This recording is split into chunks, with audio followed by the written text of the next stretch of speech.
قومی اسمبلی اجلاس میں بلوچستان کی صورتحال پر مشترکہ قرارداد منظور۔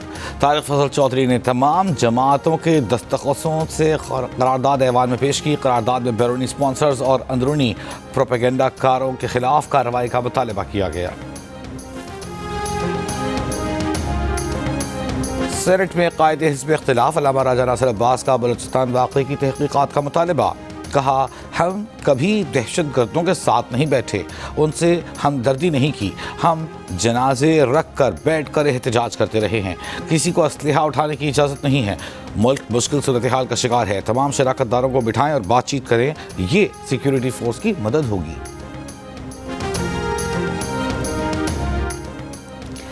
وزیر داخلہ محسن نقوی کی سینٹ میں نیشنل ایکشن پلان پر بحث کے لیے پورے ایوان پر مشتمل کمیٹی قائم کرنے کی تجویز۔ کہا، نیشنل ایکشن پلان پر تفصیلی بحث کرائی جائے۔ طلال چودھری نے کہا کہ نیکٹا دہشت گردی کے خلاف بیانیے پر بات کرتا ہے، نیشنل ایکشن پلان سے متعلق ایک بحث رکھ لیتے ہیں، دیکھا جائے کہ صوبے نے کتنا کام کیا۔ وفاقی وزیر عطا تارڑ نے کہا کہ کل کے پی وزیر اعلیٰ پی ایم کے پاس آئے، دہشت گردی کو کاؤنٹر کرنے کی راہیں کھلی ہیں، ہم مل کر دہشت گردی اور دہشت گردی کی بیانیے کو شکست دیں گے۔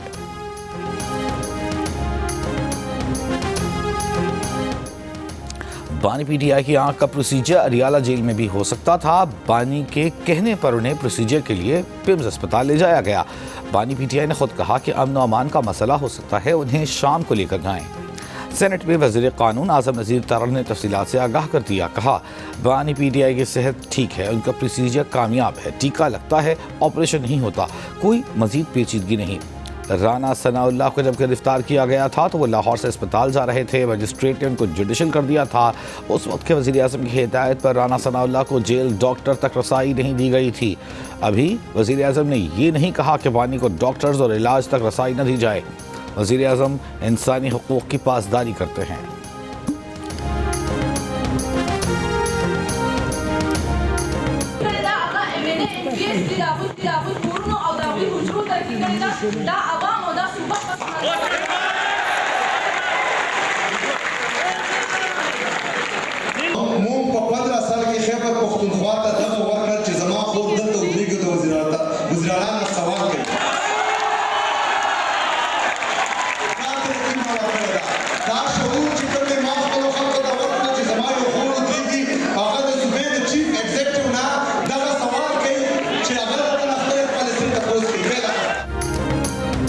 وزیر اعلیٰ خیبر پختونخوا سہیل آفریدی سے تقریب کے دوران طالبہ کا دلچسپ مکالمہ۔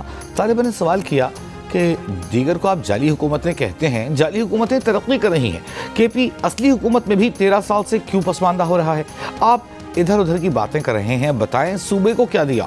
وزیر اعلیٰ نے طالبہ کو جواب دیتے ہوئے کہا، آپ کا تعلق ضرور اے این پی یا کسی دوسری سیاسی پارٹی سے ہوگا۔ طالبہ نے کہا کہ جتنی بھی ترقی ہوئی ہے ایم این ایز اور ایم پی ایز کے گھر میں ہوئی، صوبے میں جو کرپشن ہوئی ہے اس کا آپ نے کیا کیا؟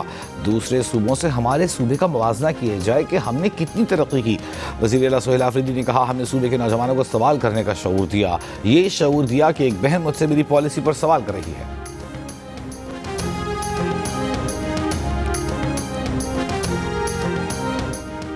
وزیر خزانہ محمد اورنگزیب نے خیبر پختونخوا حکومت کو این ایف سی میں جائز حق دلانے اور متعلقہ مالی امور پر تعاون کی یقین دہانی کرا دی۔ وزیر خزانہ سے خیبر پختونخوا کے مشیر خزانہ مزمل اسلم کی ملاقات۔ کے پی حکومت نے وفاقی وزیر خزانہ کو ترقیاتی ضروریات سے آگاہ کیا، ضم شدہ اضلاع کے لیے اہم ترقیاتی فنڈز کے بروقت اجرا اور قومی مالیاتی کمیشن سے متعلق معاملات پر بھی گفتگو۔ وزیر خزانہ نے کہا کہ ضم شدہ اضلاع کے مسائل سے وفاقی حکومت باخبر ہے۔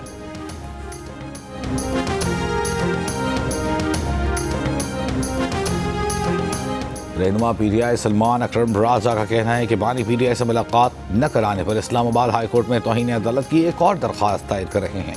کہا، کوئی آئین قیدی کو گفتگو کرنے سے نہیں روکتا، پابندی کا جیل رولز بھی غیر آئینی ہے، قیدی کی آزادی چھینی جاتی ہے، آپ اس کی زبان اور ذہن نہیں چھین سکتے۔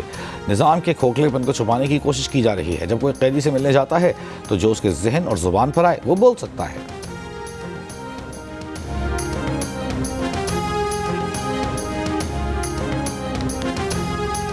ملک بھر میں قومی انسداد پولیو مہم دوسرے روز بھی جاری۔ مہم کے دوران 4 کروڑ 50 لاکھ سے زائد بچوں کو پولیو سے بچاؤ کے قطرے پلائے جائیں گے۔ محکمہ صحت کی والدین سے بچوں کو پولیو سے بچاؤ کے قطرے پلانے کی اپیل۔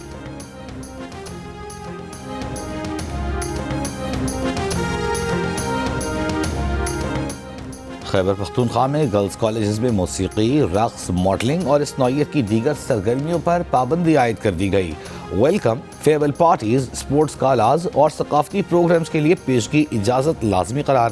کالج اوقات اور تقریبات کے دوران طالبات کے موبائل فون کے استعمال پر پابندی ہوگی۔ تقریبات کی ویڈیوز اور تصاویر سوشل میڈیا پر شیئر کرنے پر پابندی عائد۔ خیبر پختونخوا میں گرلز کالجز میں تقریبات کے لیے نئے SOPs جاری۔ تقریب سے قابل ڈائریکٹر یا ریجنل ڈائریکٹر ہائر ایجوکیشن سے اجازت مہمانوں کی فہرست جمع کرانا لازمی قرار۔ SOPs پر عمل نہ کرنے والے کالجز کے خلاف سخت کارروائی ہوگی۔ ایرانی صدر مسعود پزشکیان نے ایرانی وزیر خارجہ کو امریکہ کے ساتھ مذاکرات شروع کرنے کی ہدایت کر دی۔ کہا، سازگار ماحول میں دھمکیوں اور غیر معقول مطالبات سے پاک، منصفانہ اور برابری کی بنیاد پر بات چیت کی جائے۔ صدر پزشکیان کے مطابق یہ مذاکرات ایران کے قومی مفادات کے دائرہ کار میں ہوں گے۔ مئی 2023 سے تعطل کا شکار امریکہ اور ایران کے جوہری مذاکرات جمعے کو ترکی میں دوبارہ ہوں گے۔ امریکی نمائندے خصوصی وٹکوف اور ایرانی وزیر خارجہ عباس اراغچی کے ساتھ ملاقات میں سعودی عرب، متحدہ عرب امارات، قطر، مصر اور دیگر ممالک بھی شریک ہوں گے۔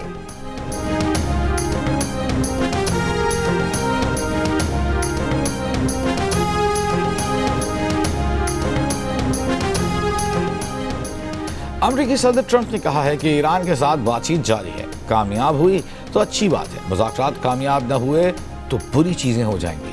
امریکی نمائندہ خصوصی اسٹیو وٹکوف جمعے کو ایرانی وزیر خارجہ سے مذاکرات کریں گے۔ روس یوکرین جنگ بندی پر اچھی خبر آنے کی توقع ہے۔ وائٹ ہاؤس میں میڈیا سے گفتگو میں صدر ٹرمپ نے کہا کہ ان کا ایپسٹین اسکینڈل سے کوئی لینا دینا نہیں۔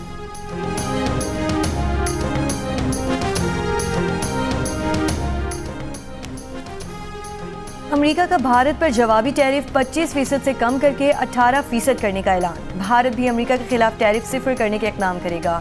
امریکی صدر ٹرمپ کا سوشل میڈیا پر بیان۔ کہا، بھارتی وزیر اعظم مودی نے فون پر روس سے تیل کی خریداری روکنے، امریکہ اور وینزویلا سے تیل خریداری میں اضافے پر اتفاق کیا۔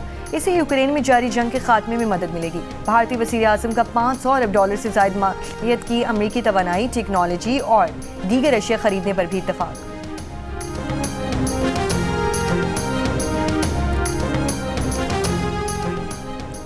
ٹرمپ انتظامیہ کا پاکستان سمیت 75 ممالک کے امیگرنٹ ویزوں کی پروسیسنگ معطل کرنے کا فیصلہ امریکی عدالت میں چیلنج۔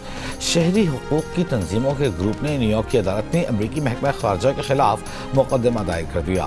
مقدمے میں کہا گیا ہے کہ ٹرمپ انتظامیہ کی پالیسی امیگریشن قانون کی دہائیوں پر محیط مستحکم بنیاد کو سخت نقصان پہنچا رہی ہے۔